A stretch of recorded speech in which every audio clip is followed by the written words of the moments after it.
புதுமுகங்களாக இருக்கக்கூடிய எங்களுக்கும் ஆகச் சிறந்த அறிமுகத்தை கொடுத்த இந்த மதிமுகம் தொலைக்காட்சியை கண்டுகளித்து உலகெங்கிலும் மூளை முடுக்குகளில் இருந்து கூட இந்த பட்டிமன்ற நிகழ்வை கண்டு ரசித்து கொண்டிருக்கக்கூடிய அத்தனை நல்ல உள்ளங்களுக்கும் இனிய குடியரசு தின நல்வாழ்த்துக்களை தெரிவித்துக் கொண்டு, பெருமதிப்பிற்கும் போற்றுதலுக்கும் உரிய நடுவர் அவர்களே, இரு அணியிலும் நிறைந்திருக்கக்கூடிய பேச்சாளர் பெருமக்களே, சர் ஐசக் நியூட்டன் கல்வி குழுமம் கிடையாதுங்க, கல்வி குடும்பத்தினுடைய ஆன்றோர்களே, சான்றோர்களே, ஜல்லிக்கட்டு கால மாதிரி நல்லா அழகா உட்கார்ந்துருக்க எங்கள் மண்ணின் மைந்தர்களான சிங்கங்களே, அவங்களுக்கு கொஞ்சம் கூட சலைச்சவங்க நாங்க கிடையாதுன்னு சொல்லி ரெக்கை இல்லாத தேவதைகளாக அமர்ந்திருக்கக்கூடிய பேரழகான எங்களுடைய தங்கங்களே, உங்கள் அத்துணை பேருக்கும் என்னுடைய சிரம் தாழ்ந்த வணக்கம். நடுவர் அவர்களே, நீங்க அருமையான ஒரு தலைப்பை தேர்ந்தெடுத்து எங்களுக்கு கொடுத்திருக்கிறீர்கள். மக்களாட்சியின் மகத்துவம் அதிகம் பேணப்படுவது அந்த ஆண்களுடைய உழைப்பிலா இல்லை எங்களை போன்ற பெண்களுடைய பொறுப்பிலா அப்படின்னு சொல்லிட்டு தொடங்கும் பொழுது நீங்க அருமையா மக்களாட்சிக்கான வரையறை சொன்னீங்க. மக்களுக்காக மக்களே நடத்துகிற ஆட்சி மக்களாட்சி அப்படின்னு சொல்லி நான் என்ன கேட்கிறேன், எதனால் முதலில் மக்களாட்சிங்கிற ஒரு முறையை கொண்டு வந்தாங்க? மக்களே ஆள வேண்டும், ஆண்டான் அடிமை என்கிற நிலை மாறி அத்தனை பேரும் சமம் என்கிற நிலை வரணும்னு சொல்லி தான் மக்களாட்சியை நம்ம கொண்டு வந்தோம். அப்படி எல்லோரும் சமம் நினைக்கிற ஒரே ஒரு உள்ளம் எது தெரியுங்களா? சுயநலமே இல்லாத தாயினுடைய உள்ளம் தான் நடுவர் அவர்களே. அதனாலதான் தன்னலமற்றது தாயின் நெஞ்சம்னு பாட்டை எழுதுனாங்க. நான் என்ன கேட்கிறேன், எங்களை பத்தி இவ்வளவு குறை சொல்றீங்கல்லங்க, நாங்க மன உளைச்சலுக்கு ஆளாகி ஒரு 4 நாள் லீவ் போட்டு எங்க அப்பா வீட்டுக்கு போறோம்னு வச்சுக்கோங்க. ஒரு பேச்சுக்கு தான் சொன்னேன், ஒரு பேச்சுக்கு தான், பேராசைப்படாதீங்க, ஒரு பேச்சுக்கு தான் சொன்னேன். ஒரு 4 நாள் நாங்க லீவ் போட்டு எங்க அப்பா வீட்டுக்கு போறோம். திரும்பி வந்து பார்த்தா அந்த பெண்கள் இல்லாத வீடா இருக்குமாங்க? அழகழகா கோலம் போட்டு நாங்க அலங்கரிச்ச வீடு அலங்கோலமா கிடக்கும். சாப்பிட்ட தட்டு கழுவாம காஞ்சு போய் ஒரு மூலையில கிடக்கும். கலட்டி போட்ட துணி 4 நாள் இல்ல 4 வருஷம் ஆனாலும் நாங்க வந்து தான் துவைக்கணும். இப்படி கட்டுன புருஷனையும் துவைச்சு, புருஷன் கட்டின துணியையும் துவைச்சு, குப்பை மேடு மாதிரி இருக்கிற உங்களுடைய வாழ்க்கையை கோபுரமாக மாற்றுவதற்கு அங்கே பெண் என்பவள் தேவைப்படுகிறாள். இதுல எனக்கு என்ன சந்தேகம்னா, இவ்வளவு குறை சொல்றீங்களே, என்னோட மனசு பொறுக்காம நான் ஒரு விஷயம் சொல்றேன். திருமணத்துக்கு முன்னாடி தேவயானின்னு எங்களை ரங்கரங்கமா சுத்தி வர வேண்டியது. சரி போனா போதுன்னு பாவப்பட்டு கல்யாணம் பண்ணி வாழ்க்கை கொடுத்தா மேடை போட்டு மைக்க பிடிச்சு தேவயானின்னு எங்களை திட்ட வேண்டியது. உங்க 3 பேருக்கு நான் ஒன்று சொல்லிக்கிறேன், ஒவ்வொரு அரிசியிலையும் உங்க பேரை எழுதுனது வேணா கடவுளா இருக்கலாம், ஆனா அது பழைய சோறா பிரியாணியான்னு முடிவு பண்றது வீட்டுல இருக்க மனைவிங்கிறது மறந்துடாது. என்னோட தாத்தாவுக்கு 75 வயசுங்க. என்னுடைய தாத்தாவுக்கு 75 வயசு. என் தாத்தாவுக்கு 95 வயசு. இன்னும் போக மாட்டேங்கிறான். எவ்வளவு நல்ல எண்ணம் பாத்தீங்களா, எவ்வளவு நல்ல எண்ணம் இந்த ஆண்களுக்கு. நான் போய் எங்க தாத்தா கிட்ட கேட்டேன், தாத்தா 75 வயசு ஆயிடுச்சு, இன்னமும் பாட்டி நீயும் புதுசா கல்யாணம் பண்ண மாதிரி வாழ்க்கையா அனுபவிச்சு ரசிச்சு வாழ்றீங்களே, அதோட சூட்சுமம் என்ன தாத்தா சொல்லி கொடுங்களேன்னு நான் கேட்டேன். அதுக்கு என் தாத்தா சொன்னாரு, தங்கம் உன் பாட்டியை நான் கல்யாணம் பண்ணும்போது அவளுக்கு வயசு 15, உன் பாட்டியை நான் கல்யாணம் பண்ணும்போது அவளுக்கு வயசு 15, 20 வயதில் அவளுடைய இளமை எனக்கு தெரிந்தது, 30 வயசுல அவளோட அழகு எனக்கு தெரிஞ்சுது, 40 வயசுல அவளுடைய பொறுப்பு எனக்கு தெரிஞ்சுது, 50 வயசுல அவளுடைய உழைப்பு எனக்கு தெரிஞ்சுது, 60 வயசுல சே இந்த குடும்பத்துக்கு அவ என்னெல்லாம் தியாகம் பண்ணியிருக்கான்னு அவளுடைய தியாகம் எனக்கு தெரிஞ்சது.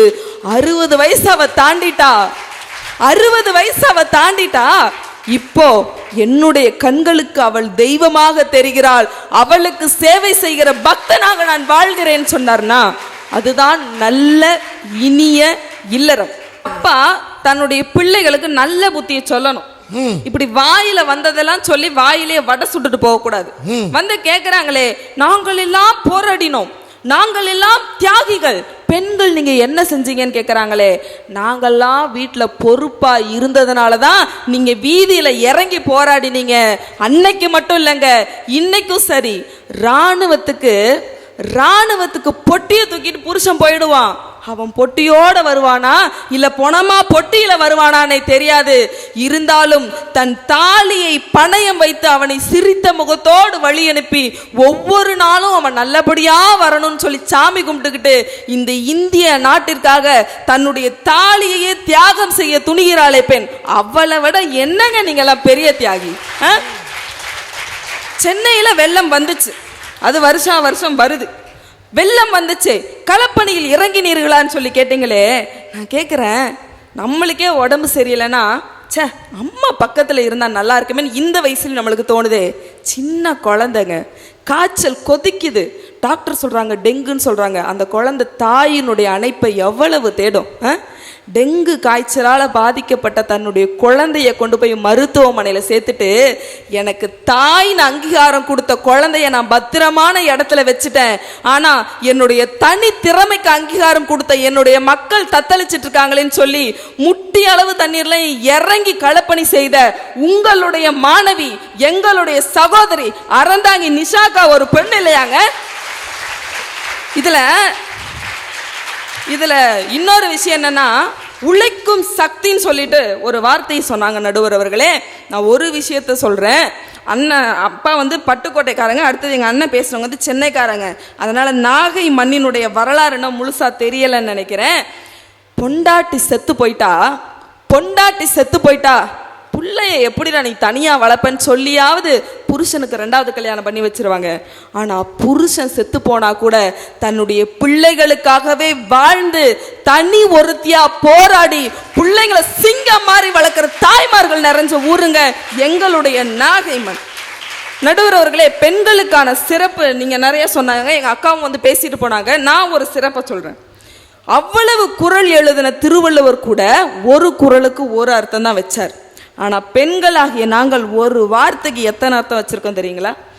ஆமா, எங்க மண்ணோட வட்டார வழக்கின்படி புருஷனை நாங்க அதிகமா ஏங்க இல்லைன்னா என்னங்க அப்படின்னு சொல்லி தான் நாங்க கூப்பிடுவோம். எப்படி ஏங்க இல்லைன்னா என்னங்க, ஆமா அப்படி சொல்லி தான் கூப்பிட்டு பல வருஷம் ஆச்சுமா. இந்த காதுல அந்த வார்த்தை உழவே மாட்டேங்குது.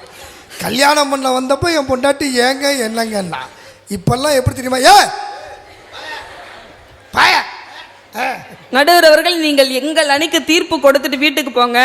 நீங்கள் கேட்ட மரியாதை கேட்டதை விட அதிகமாகவே கிடைக்கும், ரொம்ப தான் கிடைக்கும். ஆமா, இப்போ என்னங்கன்னு சொல்லி நான் என் வீட்டுக்காரன் நான் என்னங்கன்னு சொல்லி தாங்க கூப்பிடுவேன். அந்த என்னங்கிற ஒரு வார்த்தைக்கு எத்தனை அர்த்தம் இருக்கு தெரியுங்களா? சொல்லுமா. வாசல்ல நின்று என்னங்க அப்படின்னு சொல்லி கூப்பிட்டா தெரியாத ஒருத்தவங்க வந்து நிக்கிறாங்க, வந்து யாருன்னு பாருங்களேன்னு அர்த்தம். பீரோ பக்கத்துல நின்று என்னங்க அப்படின்னு சொன்னா செலவுக்கு கொஞ்சம் காசு தேவைப்படுதுங்க, கொஞ்சம் கொடுங்கன்னு அர்த்தம். சமைக்கும் போது என்னங்கன்னு சொன்னா சமைச்சு முடிச்சுட்டேன், சூடு ஆறுறதுக்குள்ள வந்து சாப்பிடுங்களே அப்படின்னு அர்த்தம். சாப்பிடும்போது என்னங்கன்னு சொன்னா ஏங்க உங்களுக்காக நான் பார்த்து சமைச்சிருக்கேங்க, உங்களுக்கு பிடிச்சிருக்கா அப்படின்னு கேட்குறான்னு அர்த்தம். கண்ணாடி முன்னாடி நின்று என்னங்க அப்படின்னு சொன்னா கல்யாண நாளுக்காக நீங்க வாங்கி கொடுத்த புடவையை நான் கட்டியிருக்கேன், இந்த புடவை எனக்கு எடுப்பா இருக்கா அப்படின்னு சொல்லி கேட்குறான்னு அர்த்தம். நடந்து போகும்போது என்னங்கன்னு சொன்னா ஏங்க உங்க கையை பிடிச்சிக்கிட்டு நான் கொஞ்சம் தூரம் நடந்து வரவான்னு அர்த்தம். காலம் முழுவதும் என்னங்க என்னங்க என்னங்கன்னு சொன்னவ தன் கடைசி மூச்சு விடும்போது என்னங்கன்னு சொல்றானா, இந்த உலகத்துல இத்தனை ஆண்டு காலம் உங்களுக்கு நான் துணையா இருந்துட்டேன், நான் இல்லாத வாழ்க்கையில யாருங்க உங்களுக்கு துணையா இருக்க போறான்னு சொல்லி அப்பவும் உங்களை நினைச்சு கவலைப்படுகிறாளே அவள் தானுங்க மனைவி. என்னங்க நடுவர் அவர்களே, உண்மையே சொல்றேங்க, பாவம் மனைவிகள் இல்லற கிரிக்கெட்டில் கட்டிலறைக்கும் சமையலறைக்கும் ரன்கள் எடுத்தே ரணமாகி போகிறார்கள். ஆனால் இன்னமும் இந்த ஆண்களுக்கு ஏன் இது புரியவில்லைங்கிறதா எனக்கு தெரியல. இன்னைக்கு தாய்மை, மனைவி என்பவளுடைய அடுத்த நிலை அங்கீகாரம் தான் தாய்மை. இன்னைக்கு தாய்மையை பற்றி பாடாத கவிஞர்கள் அல்ல, எழுதாத பேனா இல்லைன்னா சொல்லலாம். எப்படி தெரியுங்களா? காய்ச்சல் வந்தா மருந்து தேவையில்லை, அம்மாவோட கையே போதுமானது. மலையில பையன் விளையாண்டுட்டு வரான்னு வச்சுக்கோங்களேன், எல்லாரும் திட்டுவாங்க, ஏ வீணா போனவனே போய் மலையில ஆட்டம் போட்டு வரியடா அப்படின்னு எல்லாம் பையனை திட்டுவாங்க. ஆனா பெத்த தாய் மட்டும்தான் அவன் தலையை தொடச்சிக்கிட்டே இந்த பலா போன மலை என் புள்ள தலையில விழுந்துருச்சேன்னு சொல்லி மலையை திட்டுவா. அந்த தாய்கிட்ட நீங்க என்ன சொன்னாலும் நம்புவாங்க, என்ன போய் சொன்னாலும் நம்புவா. நான் படிப்பேன்னு சொல்லுங்க நம்புவா, நான் வாழ்க்கையில ஜெயிச்சிருவேன்னு சொல்லுங்க நம்புவா. ஆனா எனக்கு பசிக்கலமான்னு சொல்லி பாருங்க, ஒருபோதும் அவள் நம்ப மாட்டானா, அவள் தான் தாய். நடுவர் அவர்களே, நீங்க அருமையா ஒரு தலைப்பு கொடுத்தீங்க. அதுக்கு நிறைவு கருத்தா நான் இதை சொல்லி நிறைவு செய்யறேன். நீங்க இப்போ காலேஜ் படிக்கிறவங்களுக்கெல்லாம், ஸ்கூல் போறவங்களுக்கெல்லாம், வேலைக்கு போறவங்களுக்கெல்லாம் வாரத்தில் ஒரு நாள் விடுமுறை உண்டு. ஆனால் பெண்களாக எங்களுக்கு மனைவியாக இருக்கும்போது கணவனுக்கு வேலை செய்கிறோம், தாயான பின்பு பிள்ளைகளுக்கு வேலை செய்கிறோம், பாட்டியான பின்பு பேர பிள்ளைகளுக்கு வேலை செய்கிறோம்னு சொன்னா நாளும் கிழமையும் நலிந்தவர்க்கு இல்லை, ஞாயிற்றுக்கிழமையே பெண்களுக்கு இல்லை. நடுவர் அவர்களே, எந்த வகையில் பார்த்தாலும் நீங்க மக்களாட்சின்னு சொல்றீங்க இல்லையா, தைரியம், தியாகம், அன்பு, தன்னலமற்ற உள்ளம், இது மாதிரியான உயரிய குணங்கள் இருப்பவர்களால் மட்டும்தான் மக்களாட்சியின் மகத்துவத்தை வாழ்நாள் முழுவதும் கடைபிடிக்க முடியும். ஆக எப்படி பார்த்தாலும் கொடத்தை இடுப்புல சுமந்து, குழந்தைய கருவுல சுமந்து, புருஷனை நெஞ்சில சுமந்து, குடும்ப உறவுகளை தன் தோளில் சுமந்து, குடும்பத்தின் அத்தனை பொறுப்புகளையும் தன் தலைமேல் தாங்குகிற எங்களுடைய பெண்களின் பொறுப்புகளினால் தான் இன்றளவும் மக்களாட்சியின் மகத்துவம் பேணப்படுகிறது என்ற கருத்தை முன்வைத்து, என்னுடைய கருத்து தான் உங்களுடைய தீர்ப்பாகவும் இருக்கும் என்ற நம்பிக்கையோடு வாய்ப்பளித்ததற்கும் வாய்மொழி கேட்டதற்கும் நன்றி கூறி இடமமர்கிறேன். நன்றி, வணக்கம்.